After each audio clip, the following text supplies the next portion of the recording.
আজকের এই ভিডিওটা বানানোর উদ্দেশ্য আমার মোটে এটা নয় যে আমি কাউকে ব্লেম করতে চাই বা আমি কাউকে ছোট করতে চাই বা কাউকে হার্ট করতে চাই। আজকের এই ভিডিওটা বানানোর উদ্দেশ্য হচ্ছে যে একটা সত্য, একটা রিয়ালিটি যেটা আমাদের সকলকে জানা উচিত। যদি তুমি একজন ছেলে আছো এবং আজকের এই ভিডিওটা দেখছো, তাহলে তোমাকে আজকে এটা বুঝতে হবে যে তোমার যে সাইলেন্ট, তোমার যে ইগনোর তোমার পার্টনারকে কতটা ক্ষতি করে। আর তুমি যদি একটা মেয়ে আছো, তাহলে তুমি আজকে আমার যে কথাগুলো, সেই কথাগুলোর সঙ্গে নিজের যন্ত্রণাকে তুমি রিলেট করতে পারবে। দেখো, পার্টনার যখন কিছু না বলে, কোনো কিছু না প্রপার রিজন জানিয়ে যখন তোমাকে ইগনোর করতে আরম্ভ করে, ঠিক সেই সময় তোমার পার্টনার কিন্তু এটা চিন্তা করে যে আমি যেকে ইগনোর করছি এ সব কিছু সামলে নেবে, এ প্রচণ্ড স্ট্রং আছে, এর কিচ্ছু হবে না। কিন্তু রিয়ালিটিটা কি? রিয়ালিটি একমাত্র তুমি জানো যে তোমার পার্টনারের যে সাইলেন্ট, সেটা তোমাকে ভেতর থেকে একদম ভেঙে চুরমার করে দিচ্ছে। তো আজকের এই ভিডিওটা বানানোর উদ্দেশ্য এটাই যে আজকে যে রিয়ালিটি, যে সোসাইটির একটা রিলেশনশিপের, সেটা যেন সকলের কাছে যেন খুলে আসুক। তো হ্যালো ফ্রেন্ডস, আমি আছি আশরাফ এবং তোমরা আমাকে এই মুহূর্তে দেখছো ইউটিউব চ্যানেল কিছু অজানা কথায়। যদি চ্যানেল নতুন আছে তো প্লিজ চ্যানেলকে সাবস্ক্রাইব করে দাও। যদি অলরেডি চ্যানেলকে সাবস্ক্রাইব করে রেখেছো, তাহলে তোমাদেরকে অনেক অনেক ধন্যবাদ। তো চলো ভিডিওটাকে স্টার্ট করি। সবচেয়ে প্রথম যে স্টেজটা একটা মেয়ের জন্য, সেটা হচ্ছে কনফিউশন। দেখো, রিলেশনশিপের মধ্যে সব কিছু ঠিকঠাক চলছে, একে অপরের সঙ্গে কথা বলা বাই ফোন বাই মেসেজ, একে অপরের সঙ্গে দেখা সাক্ষাৎ, ঘোরাফেরা, প্রোগ্রাম এবং সমস্ত প্ল্যান সব কিছু ঠিকঠাক চলছে। কিন্তু হঠাৎ করে তোমার পার্টনার সাইলেন্ট হয়ে গেছে, না কোনো ঝগড়া, না কোনো তর্ক, না কোনো প্রপার কোনো কথা, জাস্ট একদম সে উধাও হয়ে গেছে। সেই সময় একটা মেয়ের মধ্যে যে সব প্রথম ফিলিংসটা, সেটা হচ্ছে কনফিউশন। এবং এই কনফিউশনের মধ্যে সে নিজেকে বিভিন্ন রকম প্রশ্ন করতে আরম্ভ করে, যেরকম যে আমি কি কিছু ভুল বলে ফেলেছি, বা আমি কি রিলেশনশিপের মধ্যে এক্সট্রা কেয়ার দেখিয়ে ফেলেছি, আমি কি তার জন্য বোর হয়ে গেছি।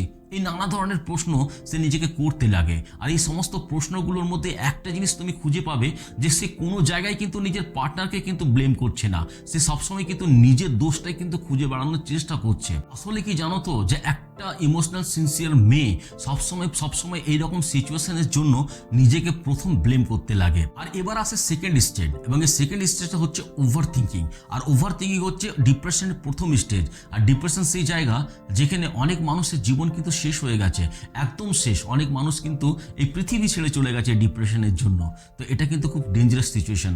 আর এই ওভার থিঙ্কিংয়ের মধ্যে পড়ে সেই মেয়েটা কিন্তু বারবার নিজের পার্টনারের লাস্ট চ্যাটগুলোকে চেক করতে আরম্ভ করে। একবার নয়, 10 বার করে চেক করতে আরম্ভ করে। প্রত্যেকটা ওয়ার্ডকে সে অ্যানালাইজ করার চেষ্টা করে, প্রত্যেকটা ইমোজি সে মিনিং খোঁজার চেষ্টা করে। সে বারবার চিন্তা করতে লাগে প্রত্যেকটা ওয়ার্ডগুলোকে পড়ে পড়ে, যে সে এইরকম ওয়ার্ড কেন লিখলো আমাকে, সে এটা কেন আমাকে মেসেজ করলো, আমি তাকে কি মেসেজ করতে কোনো লেট করেছি, বা আমি যে ইমোজিগুলো পাঠালাম তাকে, সে এটাকে নিয়ে কি কোনো ভুল ধারণা করে বসলো। এইরকম নানা ধরনের ওভার থিঙ্কিংয়ের মধ্যে কিন্তু সে পড়ে যেতে লাগে।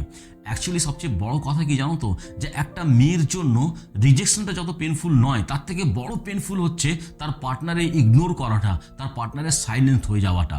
দেখো, রিজেকশনের মধ্যে তো একটা প্রপার রিজন খুঁজে পাওয়া যায়, কিন্তু রিজেকশনে শুধুমাত্র কোয়েশ্চেন, শুধুমাত্র প্রশ্ন, এছাড়া কিন্তু আর কিচ্ছু না।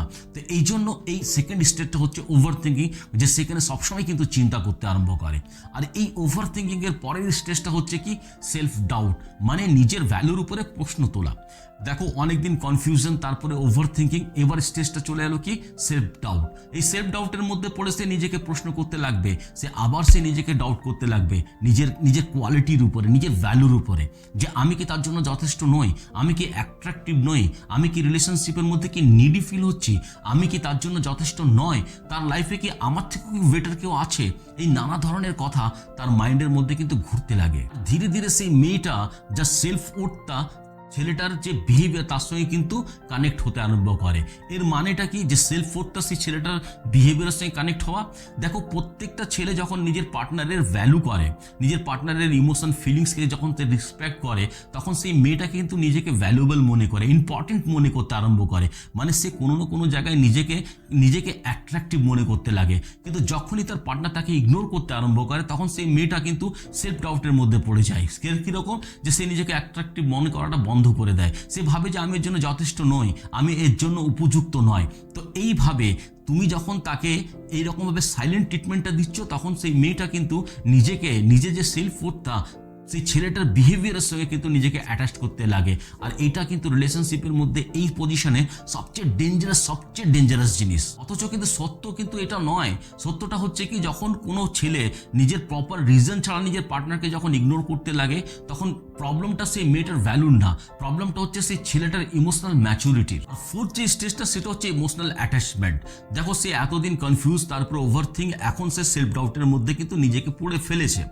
এখন হচ্ছে তার আশেপাশে যতগুলো তার যে পরিচিত মানুষরা আছে, যার ওয়েল উইশাররা আছে, তাকে যখন বলে যে দেখ সে ছেলেটা তোর ইগনোর করছে, তোকে ভ্যালু দিচ্ছে না, তোর রেসপেক্ট করছে না, তোর ইমোশন তোর ফিলিংসকে বুঝতে পারছে না, তাহলে তার সঙ্গে কি ব্রেকআপ করে নিচ্ছিস না কেন, তার থেকে মুভ অন করে নিচ্ছিস না কেন নিজেকে? এটা কিন্তু এত সোজা না। কারণ মেয়েরা কোনোদিন লজিক দিয়ে নয়, মেয়েরা কিন্তু ফিলিংস দিয়ে ভালোবাসে। মেয়েরা সবসময় ছেলেদের পোটেনশিয়ালের সঙ্গে নিজেকে জড়িয়ে ফেলে, সেই যে ভার্সনটা ছেলেটা প্রথম তাকে দেখিয়েছিল। অ্যাকচুয়ালি কি জানো তো, যে ইমোশনাল অ্যাটাচমেন্টটা কোনো সুইচের মতো না, যে সুইচ অফ করলাম সব কিছু শেষ হয়ে গেল। আর ফিফথ যে স্টেজটা সেটা হচ্ছে কিন্তু সাইলেন্স সবচেয়ে পেইনফুল জিনিস, সবচেয়ে ডেঞ্জারাস জিনিস। এই জায়গাটা কীরকম, যখন একটা মেয়ে নিজের পার্টনারের সঙ্গে ঝগড়া করা বা লড়াই করা, ওটা কোনো বড় কথা না। ইভেন কি ব্রেকআপটাও কিন্তু একটা প্রপার ক্লোজার দিয়ে হয়, সেটাও কিন্তু খুব পেইনফুল নয়। হতে পারে সামান্য কারণের জন্য পেইনফুল, কিন্তু সেখান থেকে নিজেকে মুভ অন করার চেষ্টা করে, কারণ সে জানে একটা প্রপার ক্লোজার এসছে তার কাছে। কিন্তু সাইলেন্টটা, ইগনোরটা সেই পজিশন যেখানে মেয়েটা কাঁদতেও পারে না, নিজের ফিলিংস, নিজের ইমোশনস কাউকে শেয়ার করতে পারে না, তার মনের মধ্যে কি চলছে সেটাও কিন্তু সে কাউকে বোঝাতে পারে না। সে যে কি কষ্ট, কি যন্ত্রণা ভোগ করছে, সে কিন্তু নিজে এটা ফিল করতে পারে, অন্য কাউকে কিন্তু সেই যন্ত্রণাটা সে কিন্তু ক্লিয়ার করতে পারে না। ওকে দেখে মনে হবে বাইরের থেকে সবকিছু নর্মাল, কিন্তু ভিতর থেকে কিন্তু ও ভেঙে চুরমার হয়ে গেছে। আর ধীরে ধীরে এই জিনিসগুলো, এই যে সাইলেন্স, তার সেলফ কনফিডেন্সটাকে কিন্তু একদম ভেঙে চুরমার করে দেয়। ইগনোরেন্সটা কিন্তু সবসময় যে ইনোসেন্ট তার কিন্তু মানে নয়, অনেক সময় কিন্তু এটা পাওয়ার প্লে হিসাবে ইউজ করে ছেলেরা, অনেক সময় কিন্তু এটা কন্ট্রোলের জন্য ইউজ করে, অনেক সময় ইমোশনাল পানিশমেন্টের জন্য কিন্তু ইউজ করে ছেলেরা। তখন সে বিনা কোনো কারণে, বিনা প্রপার রিজন দেখিয়ে যখন সে ইগনোর করছে, সে কোনো জায়গায় তোমাকে সেলফ ডাউটে ফেলার চেষ্টা করছে। সেলফ ডাউটে পড়লে কি তুমি নিজের উপরে দোষারোপ করতে আরম্ভ করবে, নিজের উপরে তুমি প্রশ্ন করতে আরম্ভ করবে।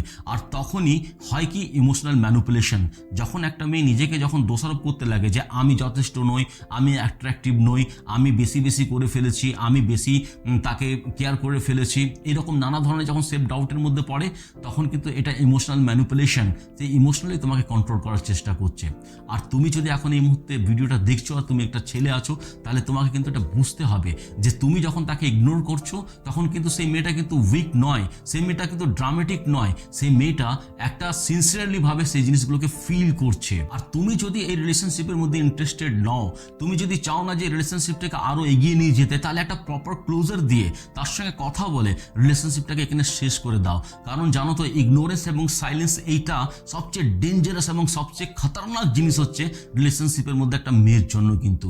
আর যদি তুমি এই ভিডিওটা দেখছো আর তুমি যদি একটা মেয়ে আছো, তাহলে তোমাকে আজকে এটা বুঝতে হবে যে কোনো মানুষের ইগনোর করা না করা, কোনো মানুষের রিপ্লাই দেওয়া না দেওয়া থেকে তোমার কিন্তু ভ্যালু ডিসাইড হয় না। যে মানুষটা প্রপার রিজন ছাড়াই তোমাকে ইগনোর করছে, তোমার ইমোশনকে, তোমার ফিলিংসকে যে বুঝতে পারছে না, সেই মানুষটা তোমার লাইফে থাকার কিন্তু যোগ্য নয়। আর ভালোবাসায় সবচেয়ে ইম্পর্টেন্ট যেটা হচ্ছে, সেটা কিন্তু শব্দ নয়, সেটা কিন্তু ভাষা নয়, ওয়ার্ড নয়, সেটা হচ্ছে ক্ল্যারিটি।